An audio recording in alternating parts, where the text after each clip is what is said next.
Is it possible to give a fair trial to the man accused of killing 13 people at Fort Hood? His defense attorneys want an expert's opinion on that. Major Nidah Hasan was in a Fort Hood courtroom today as his attorneys made two motions that would address the fairness of his upcoming trial. KXAN's Chris Sadeghi was in the courtroom and has more from the Army Post.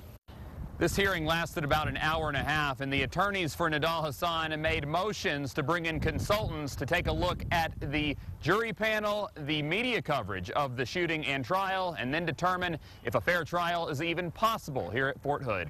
Again, dressed in the Army combat uniform and green knit cap, Major Nidah Hasan spent the hearing either looking through paperwork or listening intently. His military lawyers asked the judge that the court hire experts to look at what effects the media coverage of the November 2009 shooting has had on the ability to give Hasan a fair trial. Also, they want them to determine if a change of venue or any other action would be necessary. They asked for another consultant to be hired to examine the process of picking a jury panel. Hasan's jury must outrank him, leaving a jury pool of only about 25,000, and picking an unbiased one could be a challenge, according to the defense. The prosecution opposed both the motions, saying the experts are not needed. Also at the hearing, Judge Gregory Gross issued an order to Yahoo for documents that had been requested by the prosecution and could presumably become evidence in the case.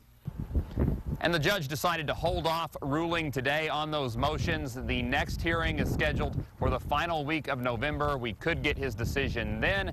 The trial for Major Nidah Hasan is still scheduled for March 2012. We're at Fort Hood. Chris Sadeghi, KXAN News.